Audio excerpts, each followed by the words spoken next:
오늘 누가복음 1장 67절에서 80절까지는 제사장이 하나님께 드리는 찬양입니다. 제사장이 하나님께 찬양을 드리는데 그 이야기가 어떤 이야기인지 함께 알아보고자 합니다. 이 제사장은 사가랴라는 제사장입니다. 그의 아내는 엘리사벳인데 나이가 많고 또 아이를 낳지 못하는 그런 가정이었습니다. 아이가 없다 보니까 웃음꽃이 필 수 없는 그런 좀 삭막한 그런 가정이었을 것이라고 생각합니다. 근데 한날 제사장 그 일을 자기가 대제사장의 일을 맡게 되었습니다. 그래서 그 성막에 들어갔다가 가브리엘 천사를 만나게 됩니다. 그러면서 너에게 아이가 태어나게 될 것인데 그 아이가 태어날 것이라는 것을 예언을 듣게 됩니다. 그런데 사가랴는 그 말을 믿지 못해서 벙어리가 되고 맙니다. 너는 아이가 태어날 때까지 말하지도 듣지도 못하는 그런 사람이 될 것이라고 얘기를 됩니다. 그런데 실제로 10달이 지난 후에 천사가 한 약속대로 아이가 태어납니다. 유대인들은 아이가 태어나면 먼저 할례를 진행해야 되는데 그 전에 이름을 먼저 지어야 됩니다. 할례는 8일 만에 짓는 것인데 할례는 8일 만에 하는 것인데 그 전에 이름부터 먼저 지어야 되는 것이죠. 그래서 온 친척들이 그 집에 다 모였습니다. 아이의 이름을 어떻게 지을까 고민합니다. 그런데 친척들은 이제 집안의 큰 어른들은 그 아이 이름을 아버지 이름 따서 사가랴라 짓자 그렇게 얘기합니다. 그때 어머니는 아니다. 아이 이름을 요한이라고 지어야 된다. 그래 이 며느리하고 시아버지가 싸우는 겁니다. 누가 이겼을까요? 어떻게 할까 고민하다가 안 되겠다. 아버지에게 물어보자 해서 서판을 내미는 것이죠. 거기에다가 아버지가 어떻게 이름 짓는지를 이제 물어보자고 상의하는 것입니다. 그때의 그 사가랴는 말하지를 못하니까 그 서판에다가 뭐라고 썼느냐 하면 요한이라고 썼습니다. 그가 바로 세례 요한입니다. 천사가 알려준 대로 요한이라고 서판에 이름을 써주었던 것이죠.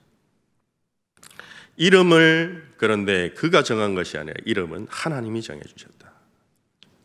그러니까 그의 인생은 하나님이 인도하시고 그의 인생은 하나님께서 다 정하셨다는 것입니다. 선택되었다는 것입니다. 하나님이 작정하시고 예정하시고 섭리하신다는 것입니다. 64절 그 이름을 적고 난 뒤에 그때에 입이 열리고 혀가 풀리면서 하나님을 풀리자마자 그가 어떻게 하느냐 하면 하나님을 찬송합니다. 아이가 태어난 것을 기뻐한 것이 아니라 하나님을 찬양합니다. 그 요한의 이름이 무엇이냐 하면 주께서 그를 크게 긍휼히 여기셨다. 불쌍히 여기시고 사랑을 베푸셨다는 뜻입니다. 이 아이가 태어난 것은 당시의 이스라엘, 하나님께서 이스라엘을 이제 버려두시지 않고 400년 동안 말씀하시지 않았는데 이제 하나님께서 그들을 버려두시지 않고 하나님의 자비를 이제부터 베푸시겠다는 것입니다. 그 소문이 온 유대와 산골로 퍼져나가게 됩니다. 그래서 사람들은 궁금하게 생각합니다. 이 아이가 하나님이 그 이상한 사건을 통해서 태어난 아이이기 때문에 이 아이가 장차 어떤 인물이 될 것인가를 궁금하게 생각하는 것이죠. 사람들 모두가 궁금해했습니다.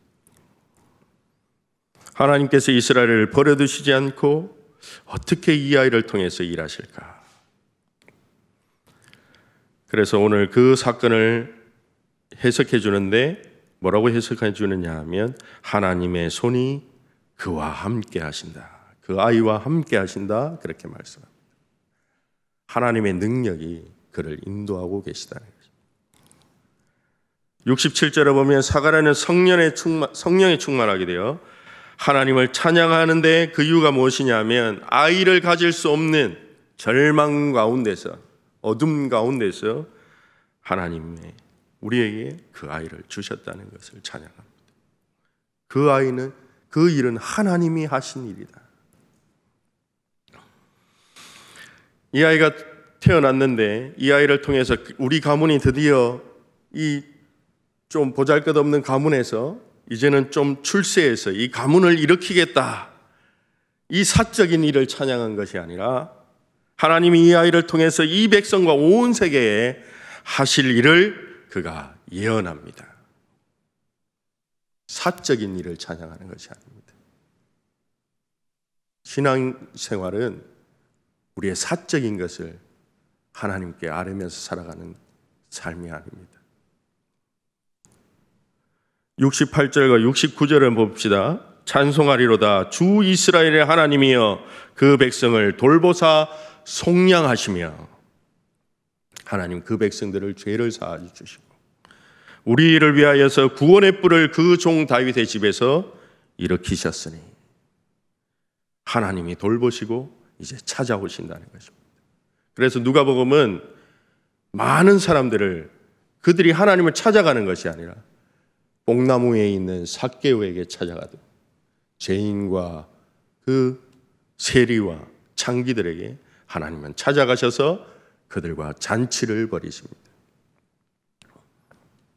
다윗의 집안에서 메시아가 이 땅에 오셔서 그렇게 기다렸던 그 하나님이 우리를 구원해 주실 것이라는 예언입니다.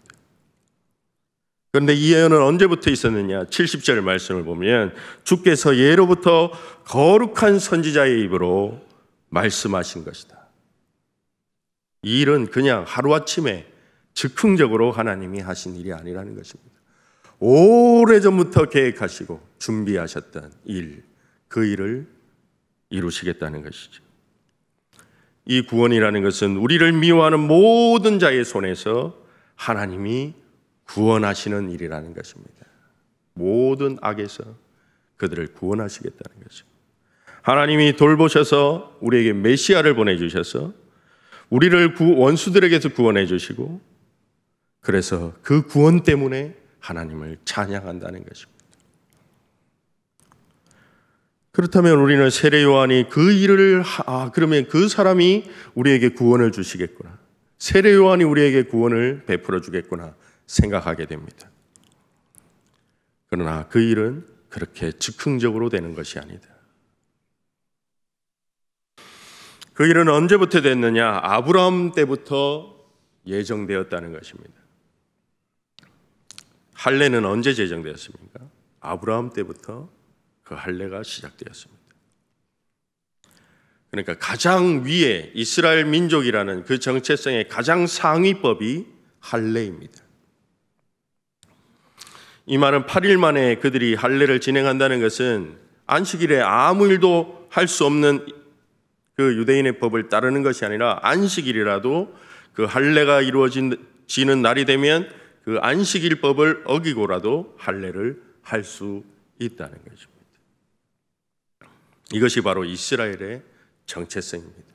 하나님의 언약의 백성이 되는 것이 더 중요하다는 것입니다.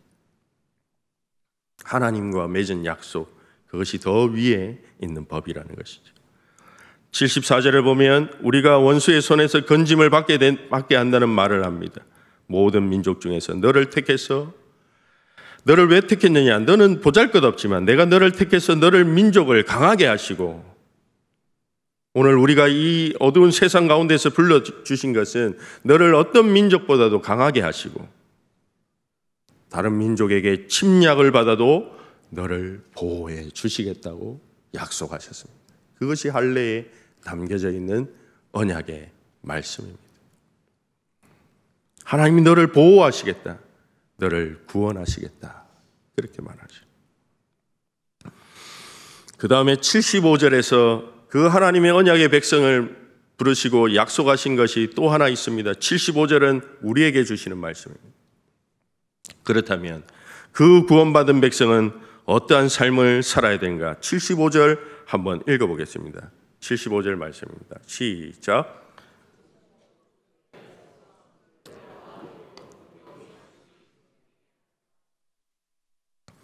하나님이 그렇게 원수에게서, 악에게서 우리를 건져주시는 목적이 무엇이냐 하면 하나님 앞에서 성결과 의로 두려움 없이 섬기게 하려고 부르셨다는 거죠. 잠깐 하나님을 섬기는 백성이 아니라 사는 날 동안, 일평생 동안 하나님을 섬기는 사람으로 우리를 불러주셨다는 것입니다. 이 감격이 우리 안에 있어야 되는 것입니다. 이 감격을 잃어버렸다면 그것은 우리가 예배자로 살지 않는 것입니다. 오늘 요한이 태어나고 할례받고 이름 짓고 찬양하는 것이 내 삶에 무슨 상관이 있는가 우리에게 물어봐야 되는 거예요. 여러분이 왜 이 자리에 있는가? 왜 우리의 삶과 하나님의 그 역사는 왜 이렇게 멀어져 있는가? 그 언약의 백성으로 살아가고 있는가? 우리는 우리 자신에게 물어봐야 되는 거예요. 오늘 말씀에서 하나님이 우리를 구원하셨다고 하십니다. 모든 것에서 너를 보호해 주시겠다고 말씀하십니다. 구원이 무엇인가 했을 때에 하나님이 약속하신 것을 신실하게 지키신다는 것입니다.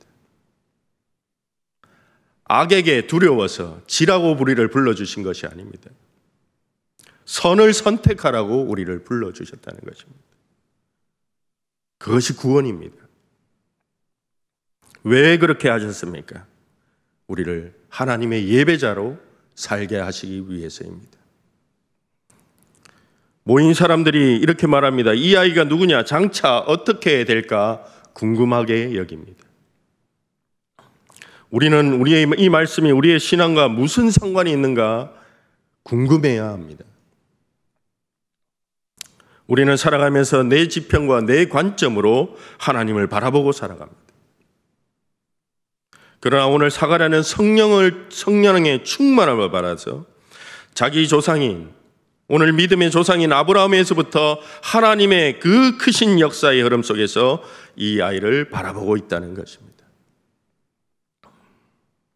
우리 또한 하나님의 구원의 역사라는 관점에서 우리의 삶은 너무나 작지만 우리가 이 땅에서 어떤 역할을 해야 하는가, 어떤 길을 찾아야 하는가, 그것을 먼저 생각하는 것이 옳다는 것입니다. 오늘 이 아이는 어떤 삶을 살아가느냐 하면 76절에 이 아이여 내가 지극히 높으신 이의 선지자라고 일컬음을 받을 것이다. 커서 대통령 될 것이다. 커서 장군이 되라가 아니고 지극히 높으신 이의 선지자로 불리게 될 것이다. 사가랴는 처음에 이 말을 믿지 못했지만 그는 이제 그 사실을 인정하고 있다는 것입니다. 고작 그렇게 대단하게 태어난 것 같은데 고작 하나님의 심부름꾼으로 살아가야 한다는 것입니다. 어떤 역경이 와도 어떤 고난이 와도 그는 하나님의 심부름꾼으로, 하나님이 말하라고 하면 말하고 하나님 말을 멈추라고 하면 멈추는 그 선지자로 살아가야 한다는 것입니다. 그래서 주님이 오시는 길을 준비해야 한다는 거죠. 그 준비하는 내용이 무엇이냐면 77절에 주의 백성에게 그 죄사함으로 말미암은 구원을 알게 하리라. 죄사함을 받게 하는 세례를 선포해야 한다. 그에게 주어진 임무가 그것입니다. 세례 요한의 역할은 하나님의 역할을 대행하는 자가 아니라 하나님이 주시는 구원을 연습시키고 그 백성들에게 그 구원이 주는 지식이 무엇인지를 알려주는 그 일을 감당하라고 말하고 있습니다. 그래서 이 찬양 전체는 하나님이 일으키실 그 단 한 분, 하나님이 주시기로 하신 그 한 분만을 찬양하고 있는 것입니다. 그분이 오실 길을 준비하라고 합니다. 그분이 오시기 전에 너는 해야 할 일이 있다고 말하는 거죠. 그분은 어떤 분이냐면 79절에 어둠과 죽음의 그늘에 앉아있는 모든 자들에게 비치고 우리의 발을 평강으로 인도하시는 그분을 전하라는 것입니다. 하나님이 오래전부터 약속하신 하나님을 백성을 돌보기 위해서 오시기로 찾아오신다는 그분, 하나님이 구원자를 보내주시는데 그분은 바로 예수님이라는 것을 전하라는 것입니다. 그분이 어둠 가운데, 절망 가운데, 그늘에 앉아있는 자들에게 찾아오실 것인데, 그분은 우리를 평강의 길로, 우리가 그렇게도 원하는 평강의 길로 인도하실 것이라는 거죠. 오늘 누가복음에 등장하는, 우리가 처음 복음서에 등장하는 말 중에 두 가지 단어가 있습니다. 그것이 바로 구원과 평화입니다. 엘리사벳과 사가랴의 가정이 그렇게 기다렸던 구원과 평화, 이스라엘 백성들이 끊임없이, 오늘 우리나라 백성들이 끊임없이 기다리는 구원과 평강을 이야기하고 있습니다. 대림절을 맞아서 우리가 갈구하고 기다리는 것이 무엇입니까? 우리는 진정 하나님이 주시는 구원이고 하나님이 주시는 평화입니까? 우리는 오늘 이 예수님의 이야기에 주목해야 합니다. 예수님은 구원을 이루기 위해서 십자가에 달리고 죽고 부활하셨습니다. 그리스도의 죽음과 부활의 사건이 복음입니다. 그 결과로 우리가 얻게 되는 것이 하나님의 구원이고 하나님의 평화입니다. 세례 요한이 태어나고 그가 80절에 나타나게 될 것이라고 말하는데, 그의 인생이 어떻게 끝나느냐 하면 빈들에 있었다고 끝이 납니다. 광야입니다. 요한의 삶을 통해서 우리는 무엇을 생각할 수 있습니까? 우리의 삶의 적용점을 생각할 때 그는 주님의 길을 미리 준비하는 역할, 구원을 준비하게 하고 그것을 알게 하고, 그러나 그 자리에서 그 역할만이 그에게 주어진 것입니다. 그것을 넘어서지 말라고 이야기하는 것입니다. 모든 사람이 하나님의 대리자일 수는 없다는 것입니다. 모든 사람이 그 일이 작든 아니면 그 일이 크든 그 역할에 맞는 사역과 하나님의 역사 속에서 할 일이 있다는 것입니다. 하나님의 구원에 우리가 전심전력으로 힘쓰고 교회가 그 일을 하고 있지만 우리가 해야 할 일을 넘어서서는 안 된다는 것입니다. 내가 구원자인 것처럼, 내가 구원할 수 있는 사람인 것처럼, 내가 이 땅에 평안을 줄 수 있는 사람처럼 살아가서는 안 된다는 것입니다. 역사 속에서 얼마나 많은 사람들이 하나님 앞에 내가 구원자이고 내가 평화를 가져다 줄 수 있는 그런 사람이고 그런 나라라고 말했는지 모릅니다. 그러나 그런 평화와 그런 구원은 이 땅에 없습니다. 세례 요한은 주님의 손이 그와 함께 했다고 말합니다. 특별한 탄생을 말하고 있지만 여러 가지 일을 하고 예수님의 길을 닦았다고 하지만 그렇게 해서 그가 어떻게 되었습니까? 주님의 손이 함께하고 하나님의 구원을 위해서 그가 최선을 다하고 힘을 썼는데 그의 운명이 어떻게 되었습니까? 그가 세상에서 어떤 명예와 어떤 행복을 누립니까? 그가 장차 어떻게 되었을까 물어보면 누가복음은 그가 죽었다고 그렇게 말합니다. 하나님의 구원을 기다리고 하나님의 평강을 길을 걷게 하신다고 하는데 그 길이 무엇인가? 우리의 인생에 난관이 없고 우리의 일이 술술 풀리는 그것이 바로 구원이고 평강인가 우리에게 묻고 있습니다.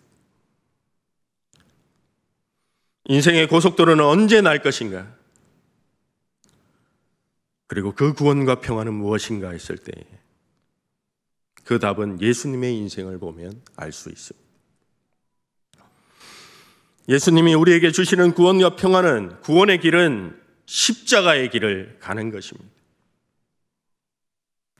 언제 예수님은 행복을 누리고 언제 잘 살 수 있고 언제 잘 풀렸는가? 예수님의 인생 속에는 그런 것이 없습니다.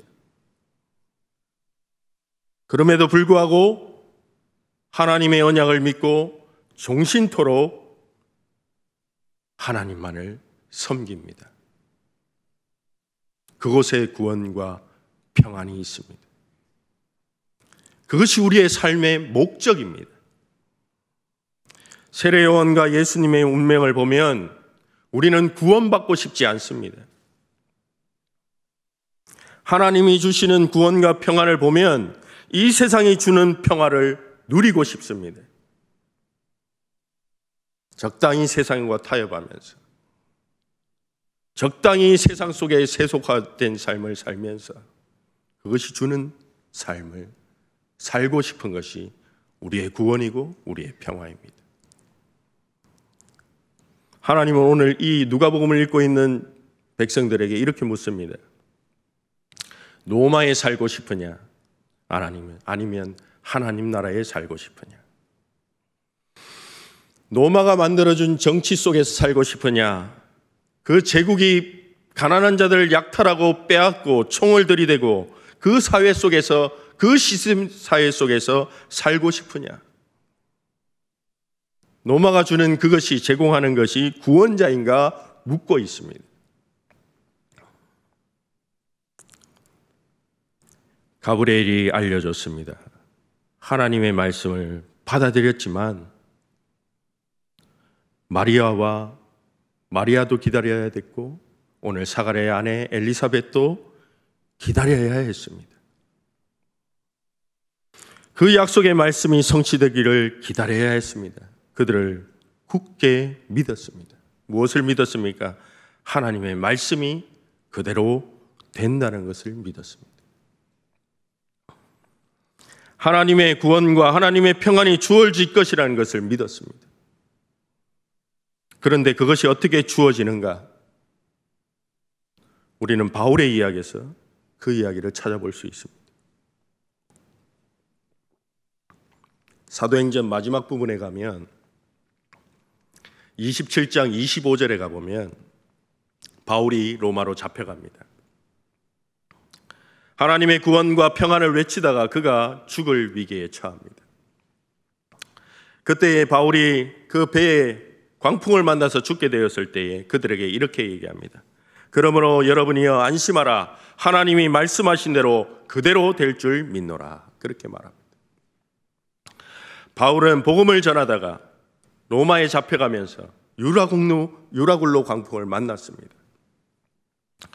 천사가 그에게 나타나서 너는 가이사에 가서 재판을 받을 것이다. 그렇게 말합니다. 그 말은 죽는다는 것입니다. 그러나 지금 너와 함께 있는 자들은 구원받을 것이다. 이 풍랑 때문에 너는 죽지 않을 것이라는 것입니다. 로마의 황제 앞에 가서 복음을 전하고 죽을 것이라는 것입니다. 바울도 굳게 믿었습니다. 그 말씀을 믿었습니다.